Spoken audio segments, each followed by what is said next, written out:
ایک سہارا لیا، سکینہ کی سوکھی ہوئی سی مشک آقا کی خدمت میں لے کے آیا کہ اے آقا بچوں کے لیے پانی لانے کی اجازت دیجیے، سکینہ پیاسی ہے، میں سکینہ کے لیے پانی لے آؤں۔ اور جب پانی لینے کے لیے وہ گیا تو اس طرح سے قتال کیا، اس طرح سے جنگ کی کہ نہر پہ قبضہ کر لیا، اور نہر پہ قبضہ کر کے اس سوکھی ہوئی سی مشک میں پانی بھر لیا، اور پانی بھر کے وہ خیمے کی طرف آ رہا تھا، اور پیش نگاہ صرف ایک بات تھی کہ کسی طریقے سے یہ مشک خیمے میں پہنچ جائے اور سکینہ پیاسی کی پیاس بجھ جائے۔ لیکن ایک مرتبہ کمینگاہ سے وار ہوا تو ایک شانہ قلم ہو گیا، ایک بازو قلم ہو گیا۔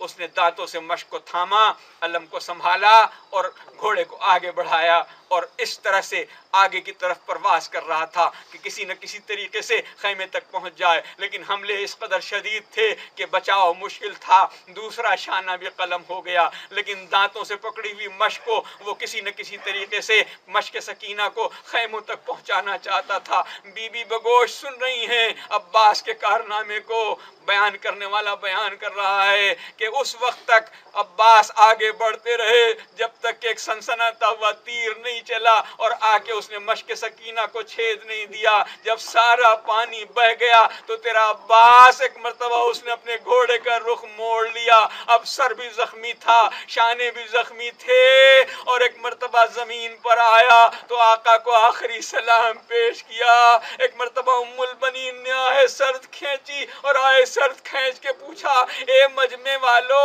اے لوگو، مجھے یہ تو بتاؤ کہ جب کوئی گھوڑے سے گرتا ہے تو اپنے ہاتھوں کا سہارا لیتا ہے، جب کوئی گھوڑے سے گرتا ہے تو اپنے ہاتھوں کا سہارا لیتا ہے، تم تو یہ کہہ رہے ہو کہ میرے عباس کے ہاتھ بھی نہیں تھے، میرے عباس کے بازو بھی قلم ہو گئے تھے، تو میرا عباس جب گھوڑے سے گرا ہوگا تو کیسے سہارا لیا ہوگا؟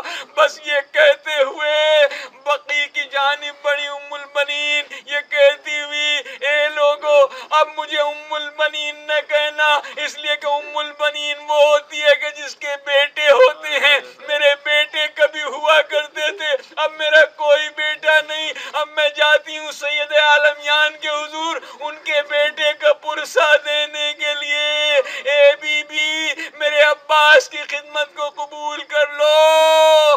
ام البنین نے کچھ اس طریقے سے عباس کا ذکر کیا کہ عباس کا ذکر اس طرح سے سر بلند ہو گیا کہ عباس کا پرچم اور عباس سکینہ کی مشک ہمیشہ کے لیے ساتھ، ہر جگہ جہاں عباس کا پرچم لہراتا ہے وہاں سکینہ کی مشک نظر آتی ہے، اور ان دونوں کا تذکرہ ایک ساتھ، چچا بھتیجی کا ذکر ایک ساتھ ہوا کرتا ہے۔ کہیں کوئی مجلس ہو، کہیں کوئی ماتم ہو اور عباس کا علم نکلے، سکینہ کا ذکر اس کے ساتھ ہوتا ہے۔ سکینہ کی پیاس اور عباس کی وفا دونوں کو اس طرح سے منسلک ہونا پڑا ہے کہ جہاں جہاں عباس کا پرچم لہراتا ہے سکینہ کی مشک نظر آتی ہے، اور جن گھروں میں عباس کا پرچم لہرایا جاتا ہے وہاں وفا کے سائے لہراتے ہیں، وہاں اس طرح کے تاثر قائم ہوتے ہیں کہ اب کسی کو گھبرانے کی ضرورت نہیں، اس لیے کہ عباس با وفا جس نے حسین کی نگہداشت پر اپنی جوانی کو قربان کر دیا، اب ان غلاموں کی نگہداشت کے لیے اس کا پرچم اس کی نشانی بنا ہوا ہے۔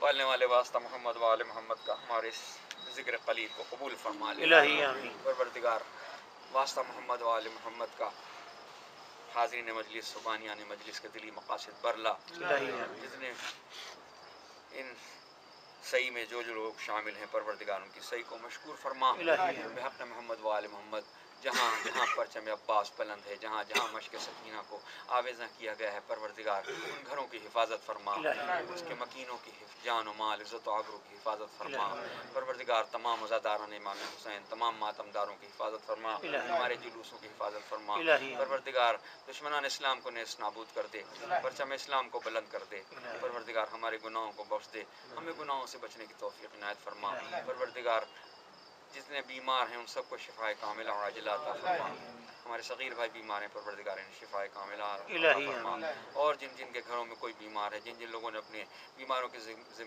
ضمن میں ہم سے دعا کے لیے کہا ہے پروردگار ان سب کی دعاؤں کو مستجاب فرما پروردگار بحق محمد وآل محمد بے روزگاروں کو روزگار عطا کرتے باروزگاروں کو کے روزگار میں ترقی عطا فرما جو صاحبان دختر ہوں ان کے فرض کو دوش فرما جو مقروض ہیں ان کے قرض کو ادا فرما بے گناہ سے ان کو رہائی عطا فرما جو طلباء امتحانات دے رہے ہیں دے چکے ہیں ان امتیازی کامیابی نصیب فرما پروردگار ہمارا خاتمہ ایمان پہ فرما ہمیں موت آئے تو محمد و آل محمد کا دامن ہمارے ہاتھوں میں ہو پروردگار ہم اس دنیا سے جائیں تو حسین حسین کرتے ہوئے جائیں اور قیامت کے دن اٹھیں تو حسین حسین کرتے ہوئے اٹھیں پروردگار ہمارے امام زمانہ کو ہم سے راضی فرما اس لیے کہ ان کی بھی تمنا یہی ہے کہ ہر وقت ان کے جد کا ذکر ہوتا رہے اور اس گریے میں وہ شامل ہوتے ہیں ان کی موجودگی ہمارے درمیان ہمیشہ ہوتی ہے ہم انہیں دیکھ نہیں پاتے لیکن ان کے وجود بابرکت کی خوشبو آپ اس انداز سے سونگھ سکتے ہیں کہ جب ان کا نام لیتے ہیں تو ہمارے دل میں ایک ٹھنڈک سی پیدا ہو جاتی ہے پروردگار